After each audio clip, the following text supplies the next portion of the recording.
Hello everyone, and welcome back to the Snes in chronological order, the series where I am playing every Super Nintendo game in United States release order for 1 hour and telling you how I felt about it. In the last episode, we looked at every game released in September of 1991, and they were mostly okay. In this episode, we will look at the one game released in October and the games released in early November as we approach the Super Nintendo's first holiday season. This set of games is interesting. And by interesting, I mean it has the worst game I've played for this series and the best game I've played in this series, coming out in the same release window. Here are the games we will be looking at today. See if you can guess which is which. Let's get started with Ultraman, Towards the Future.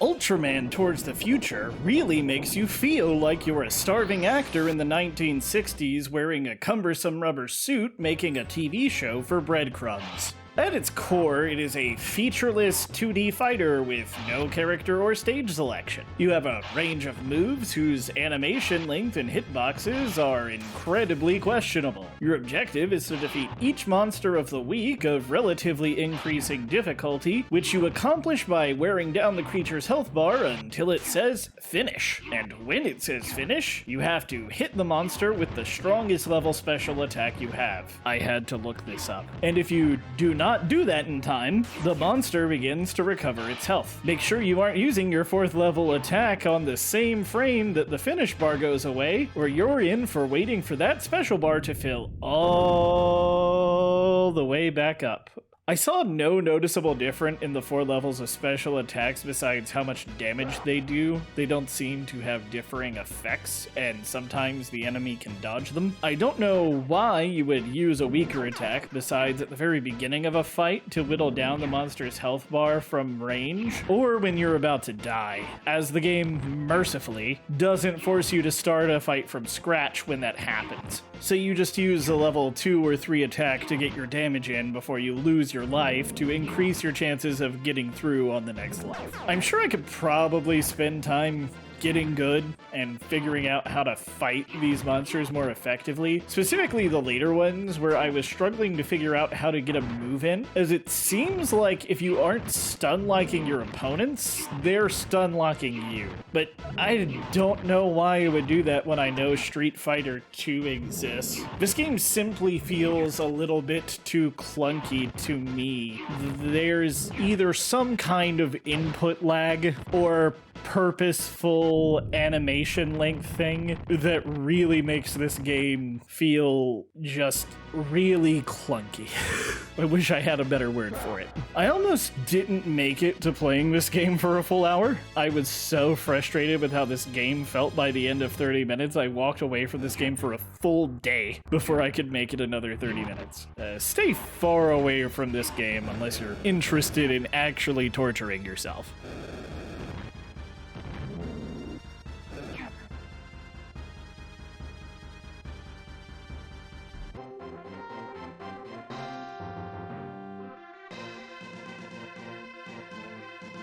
Actraiser really makes you feel like you're having a spiritual experience after playing Ultraman Towards the Future for an hour. It is difficult for me to describe succinctly what exactly Actraiser is, but I would say it was like a hybrid between Zelda 2 for the NES and SimCity. You are some kind of deity, and you have 2 jobs. Run around through side-scrolling levels, defeating enemies and fighting a boss at the end of a level, and after accomplishing that task, guiding human-ish followers to build a civilization while you perform miracles to allow them to expand their territory. You direct the expansion of said territory towards monster portals only your followers can close to stop the monsters from constantly respawning and harassing your villagers. During the city building sections, you control an angel and have to stave off monsters from your followers with the angel's bow, as the monsters will burn down your followers' buildings and sometimes try to abduct them.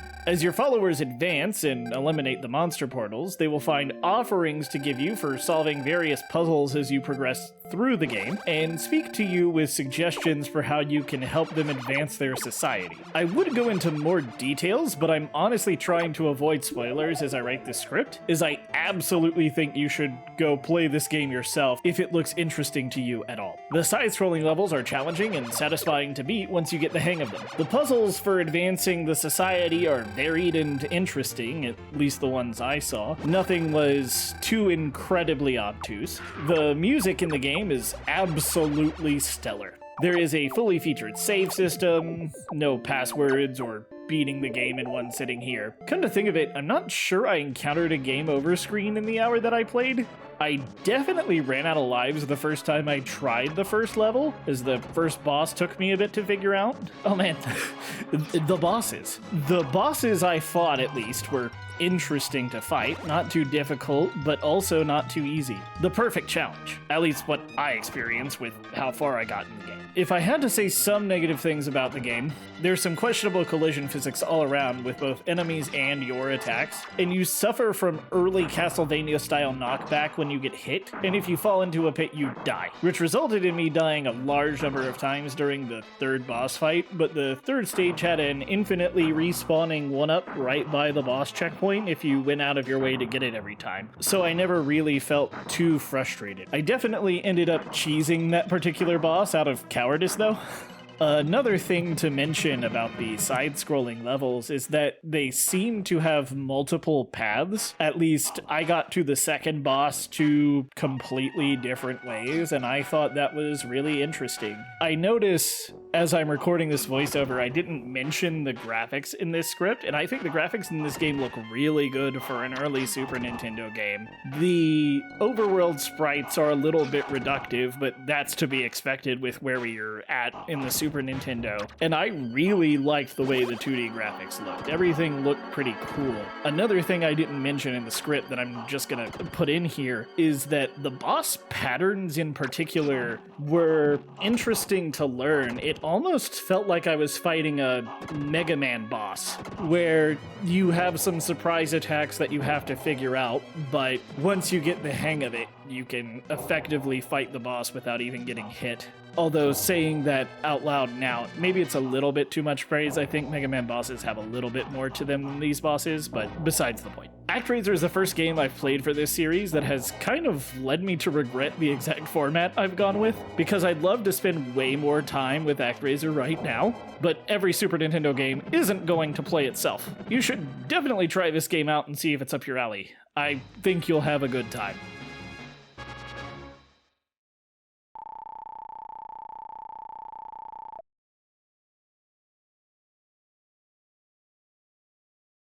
Paperboy 2 really makes you feel the futility in trying to succeed as a lower middle class citizen in America. Paperboy 2 is an arcade game. Your mission for each day is to ride your bike on your paper route, throwing newspapers into your subscribers' newspaper boxes, and avoiding various death traps like the crippling dread of wage slavery and guns. This game's graphics aren't great, and neither is the music. The controls feel a little unresponsive, and in the time I played, I could never really get the hang of the depth perception for throwing the newspapers into their targets. It honestly feels like it was made to be purposefully obtuse. Some enemies will appear out of literally nowhere, and you won't have any time to react before you lose a life. The gist of the game is that every day you deliver the paper, and each day the route will be a little more difficult. And if you make it through the week, the route will change slightly. If you miss a house, they will unsubscribe from the paper, and the only way to earn a subscriber back is to get a perfect run, meaning delivering a paper to every subscriber you have left in a given day. I have described the entirety of the game to you. That is effectively all there is to this full-price console video game. On Wikipedia, the only review I could find of the Snes version of this game gave it a 23%, and I agree with that.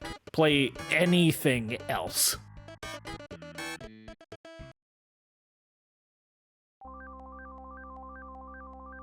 John Madden Football really makes you feel weird when it doesn't start with the EA Sports guy. It's interesting to see a non-NFL licensed John Madden football game. The Super Nintendo football game I had as a kid was either Madden 93 or 94, but this game functions almost identically, barring not having any NFL bells and whistles. Even the city names they use are pretty much all NFL team cities, and the team colors that I saw heavily implied their NFL counterparts. The cities even seem to have relatively similar stats to what they should if they were their NFL counterparts. For the sake of experimenting, if that was the case, I played as San Francisco against Cleveland in 5-minute quarters for my real attempt at playing the game. After not paying much attention to teams to learn the controls, and that went about how you would expect. And what I mean is I just selected 2 random teams and didn't read what the controls did, and it went fairly poorly, especially the kicking, but we'll go back to that later. The game does have a tournament mode with a password system, so that's a positive, but no real season mode, and the passwords seems like they'd be pretty long. Not as relevant nowadays with save states, but if you wanted to play this on real hardware, you'd have to deal with that. Speaking of playing this on real hardware, if you haven't noticed, I play these games on the Snes Classic, and I'm not exactly sure what it is, but it doesn't seem like my Snes Classic appreciated running this game very much, with weird flickering in places it shouldn't be. Just wanted to note that for posterity. I don't think it's the game. I think it's the Snes Classic causing the visual issues. Anyways, this game has typical football gameplay. I'm not going to describe the rules of football in depth here and talk about every feature, but you can do most things you'd expect to be able to do. It took me a while to figure out how to pass the ball when I selected passing plays, because for some reason in this game you have to press the B button after you snap to get the passing window to show up. The game feels the most functional when simply running with the ball. Passing feels weird, and I don't understand the kicking controls at all. It doesn't even seem like the kicking controls are the same across kickoffs, field goals, and punts. Although I only ended up punting like once because, early 90s 49ers versus Browns. Excuse me, San Francisco versus Cleveland. This game is functionable, but not remarkable. If you're interested in playing one of the first Madden games, no reason not to try it out, but probably not worth looking at past a game or two.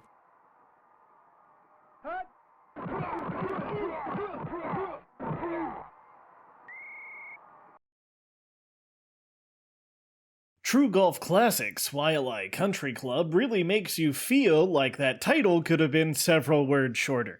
Seriously, just call the game Ylai Country Club. There's only so many things that can be. I just saved 50% word equity from that title. This is another early Super Nintendo golf game, but right off the bat, I'm gonna say I enjoyed this game a bit more than Hal's Hole-in-One Golf, which we played in the last episode. The pace of the game is still glacial, but the accuracy mechanic feels a little bit more forgiving, albeit at the cost of the power mechanic feeling slightly more frustrating. To clarify what I mean, your shot power cycles from 0 to 100%.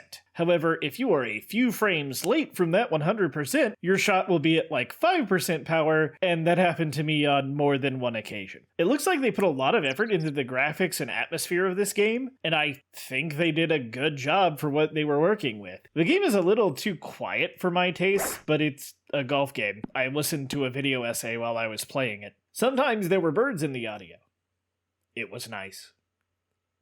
I don't feel too much of a need to describe the shot mechanics of the game beyond what I've already said. What you see is what you get here. I appreciate the effort they put into looking at the green here. You can actually see what I'm going to call a prototype of what many later golf games have used for looking at the green, where it's split into unit-based squares, and supposedly you can decipher the slope from these graphics. This is where I think the game slightly fails. I'm used to seeing flowing lines in these graphics so that you can actually be sure of where the slope is going. With this game, I'm not so sure sometimes where the green is actually going, and the result of the shots is a little surprising to me. This game was cool to play around with for an hour, but it's an early 90s sports game with nothing too special going on, so don't worry about playing it, unless you want to make a series where you play every golf game from the 90s for some reason. Postscript Buck here. I didn't spend a lot of time talking about this game, and this section is short, and that's just because it's an early, unremarkable golf game. But when I told you to avoid, like, Paperboy 2, you should never play Paperboy 2. This game, if you want to, go ahead. I mean, you should just play a modern golf game instead, but try it out. Maybe you'll hate it, but I don't know, totally playable.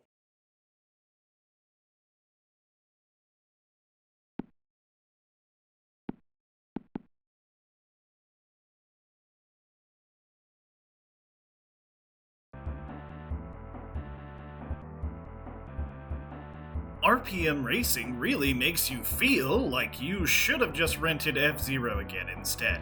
You see, you in this context are a kid in the 90s who went to the video store. You wanted to play a racing game this weekend, but you're a little tired of F-Zero, so you hoped this game would scratch that itch differently, but now you're wishing you did. I'm glad I don't have to come up with any more of these after this episode.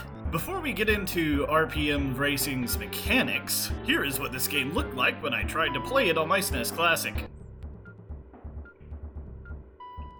Also, RPM typically stands for revolutions per minute, but in this game, it stands for Radical Psycho Machine Racing, which is the most 90s title I've ever heard for a video game. RPM Racing is a isometric-ish racer with high ambitions. You pick a body style for your car and race for money. Said money is used to actually buy upgrades for your Radical Psycho Machine. And I would guess as you buy these upgrades and progress in the game, your car performs better. I say this because I only played this game for an hour, and I had a real rough time actually getting used to the controls enough and dealing with the weird physics of this game, and only managed to buy the first upgrade. Right now, there should be some footage of me struggling to drive a monster truck up a hill, a statement that sounds like an oxymoron, but is a game mechanic in RPM racing. When I was a teenager, my parents and I used to take four-wheelers into the mountains. We didn't do it often, but we definitely never had to struggle like this because,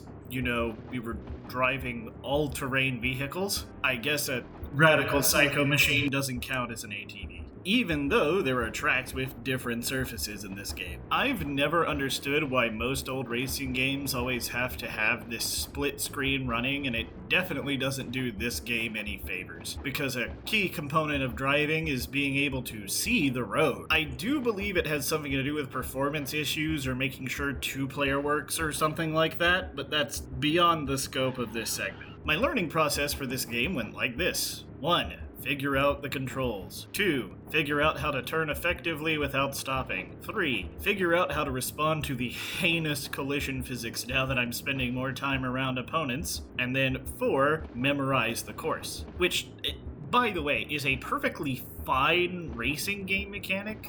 You know, one of my favorite parts of racing games is the process of shaving a few seconds off your time and finding the best ways to drive on a course. But in this game, it is absolutely necessary just for basic success at the easiest levels, and that's a little grating, especially considering how little reward you actually get for winning a race. You have to win multiple races just to get the cheapest upgrade for your car, which, by the way, you have to pay money to enter races and get access to new tracks, and you only have access to so many tracks at a time. So not only is your actual prize diminished by the entry fee, if you buy an upgrade but then still perform badly in a race, you have to lose progress and grind out older, less rewarding races. This section is getting a little long, so here's my final verdict on this game. I don't even think this game is bad, but I did not have fun playing this game. And when F-Zero is right there, there's no reason to play this nowadays. You know, maybe in a few episodes we will see a game of comparable quality to F-Zero, but RPM Racing isn't it. Hello again, everyone. Post-video Buck here. This was a weird episode, huh? Actraiser was great, but it feels like every other game here either suffered from its age or game design that I didn't personally enjoy. I do love old games, though, as I wouldn't be doing this project if I didn't. But I guess we'll have to get used to some rough patches as we work our way through the Super Nintendo catalog. I'm hopeful we'll find a consistently better quality as time goes on, since we are still only a few months into the Super Nintendo release schedule. We're going to be talking about both Final Fight and Final Fantasy IV in the next episode, and I'm I'm really excited for that. If you enjoyed this video, please like it, leave a comment about what game you thought looked best here, and subscribe so you can continue on this journey through the entirety of the Super Nintendo's catalog with me. If you haven't checked out my other videos, check them out. I've got 2 others out right now, planning to put out 1 a week. Have a good day.